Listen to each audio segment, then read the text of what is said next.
আসসালামু আলাইকুম। সম্মানিত দর্শক, কেমন আছেন আপনারা? আশা করি বর্তমানে এই পরিস্থিতিতে আপনারা সবাই ভালো আছেন। আজ আপনাদের সামনে এমন একটি বিষয় নিয়ে কথা বলতে এসেছি, যা হয়তো অনেকেই চায়ের টেবিলে আড্ডায় কিংবা মনের গহীনে ভাবছেন, কিন্তু প্রকাশ্যে সেভাবে গুছিয়ে হয়তো বলা হয়ে উঠছে না।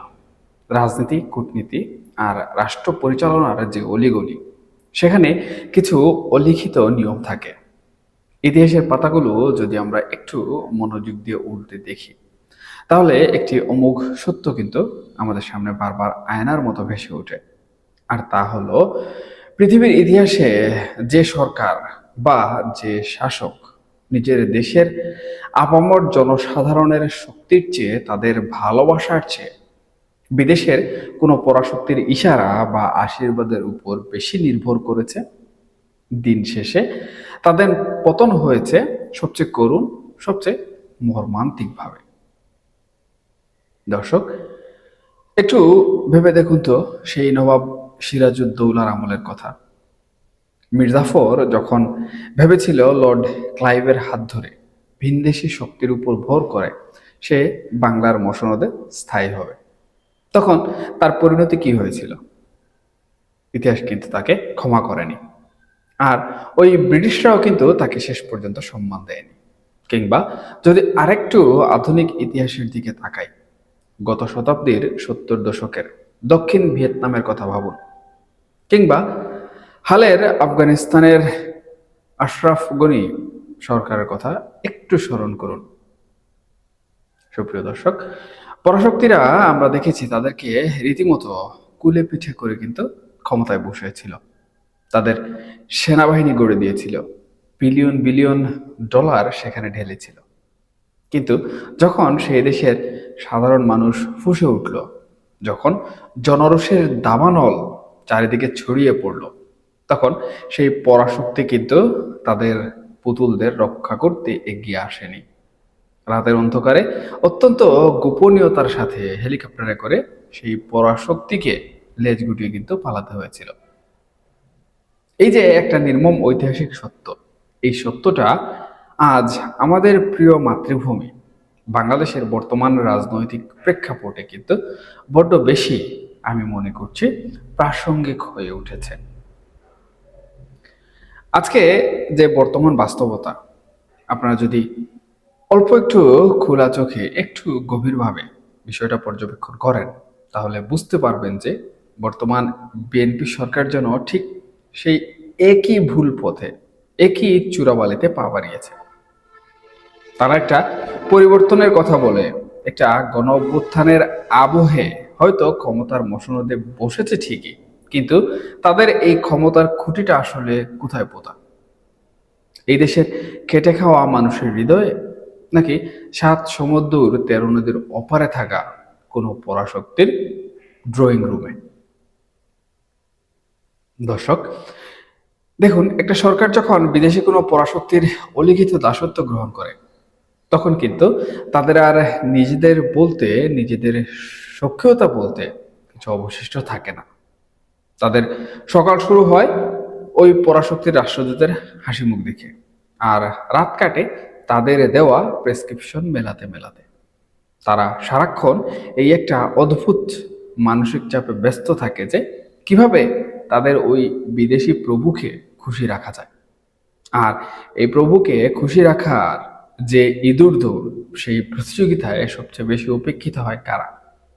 হ্যাঁ, আপনারা ঠিক ধরেছেন, এই দেশের সাধারণ মানুষ। আপনি, আমি, আমাদের কৃষক, আমাদের শ্রমিক এবং আমাদের দেশের সাধারণ খেটে খাওয়া মানুষজন। দর্শক, পরাশক্তির চাপে পড়ে তাদের ভূ রাজনৈতিক স্বার্থ রক্ষা করতে গিয়ে একটা পুতুল সরকার এমন সব সিদ্ধান্ত নিতে বাধ্য হয়, যা হয়তো সাময়িকভাবে তাদের ক্ষমতা টিকিয়ে রাখার একটা মিথ্যা আশ্বাস দেয়, কিন্তু আদতে তা দেশের অর্থনীতির মেরুদণ্ডটাকে একেবারে ভেতর থেকে ভেঙে চুরমার করে দেয়। কারণ পরাশক্তি তো আর আপনার দেশের মানুষের ভাগ্য বদলাতে আসেনি, তাই না? তারা আসেনি আপনার দেশের রাস্তাঘাট, ব্রিজ কিংবা শিল্প কারখানা গড়ে দিতে।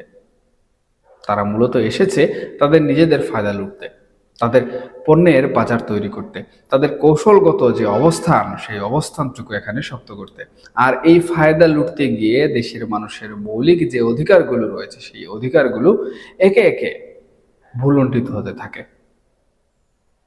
দর্শক, দেশে অবকাঠামোগত কোনো উন্নয়ন হয় না।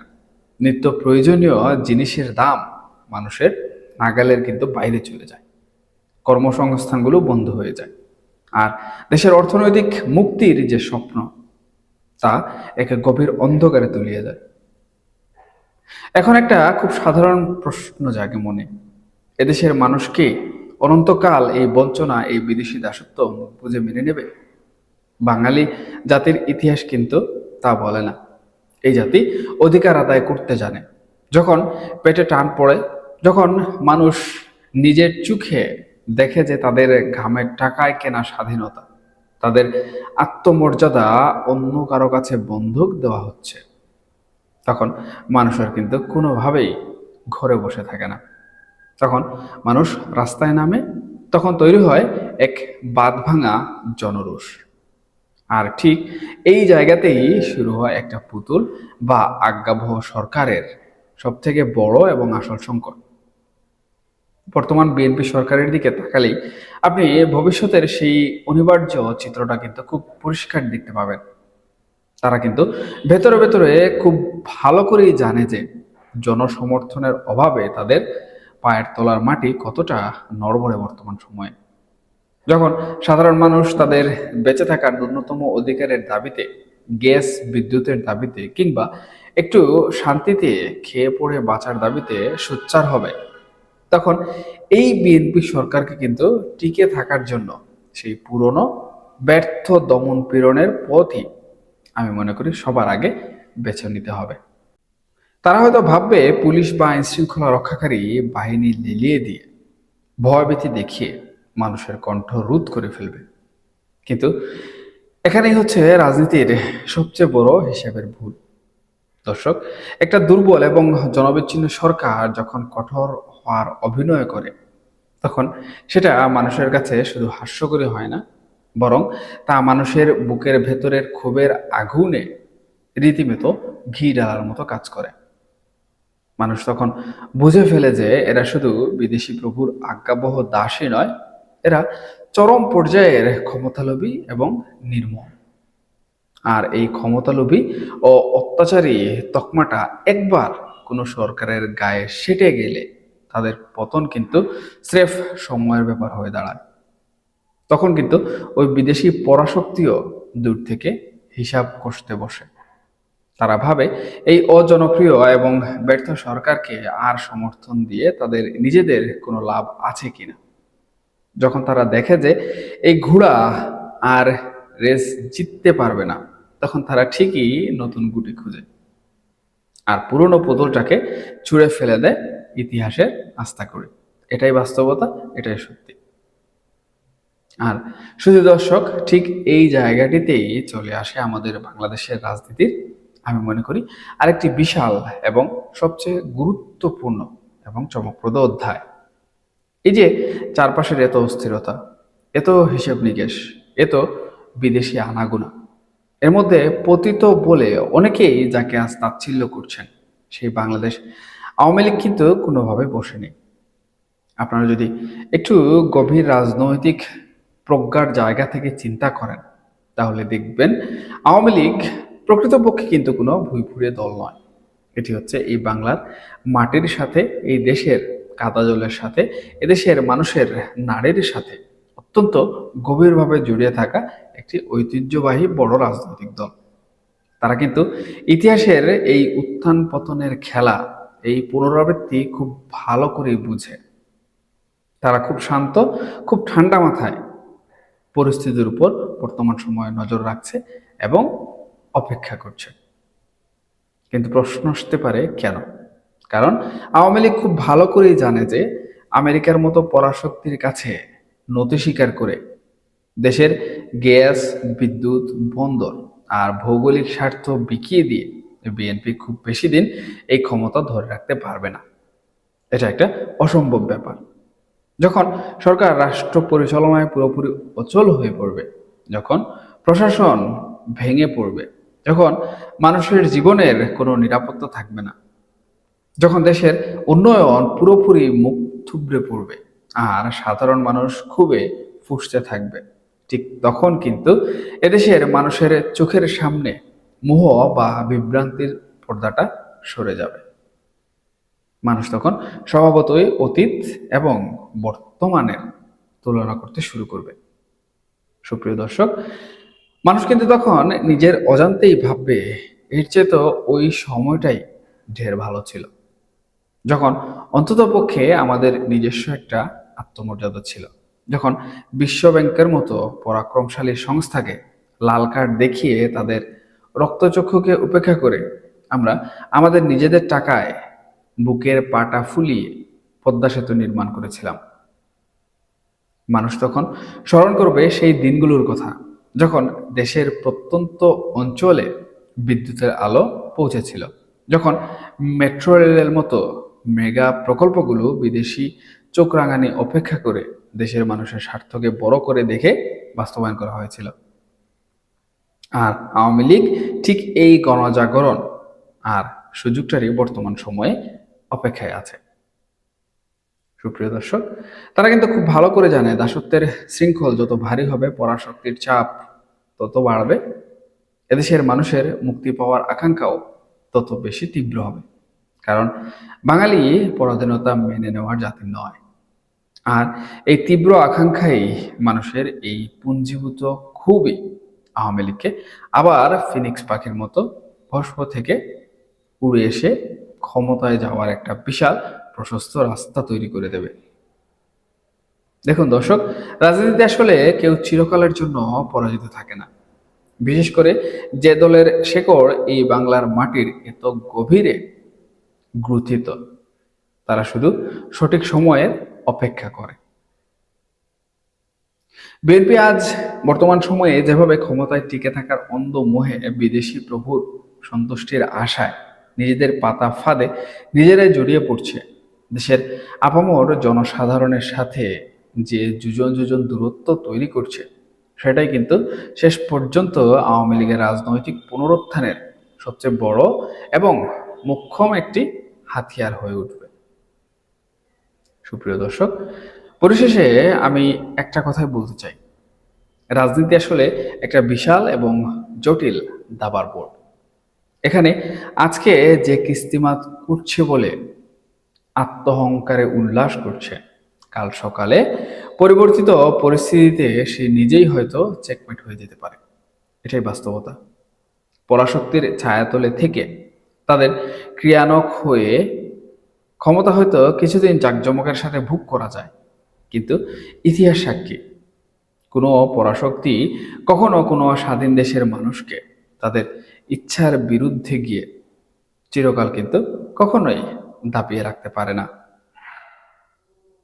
দর্শক, একটা সরকার যখন দেশের মানুষের কল্যাণের কথা ভুলে গিয়ে দেশের স্বার্থ যা রয়েছে সেই সব কিছু জলাঞ্জলি দিয়ে শুধু বিদেশি প্রভুর স্বার্থ রক্ষায় আর নিজেদের নড়বড়ে চেয়ারটা বাঁচাতে মরিয়া হয়ে ওঠে কিংবা ব্যস্ত হয়ে পড়ে, তখন সেই সরকারের রাজনৈতিক কফিন কিন্তু তারা নিজেদের হাতেই তৈরি করে।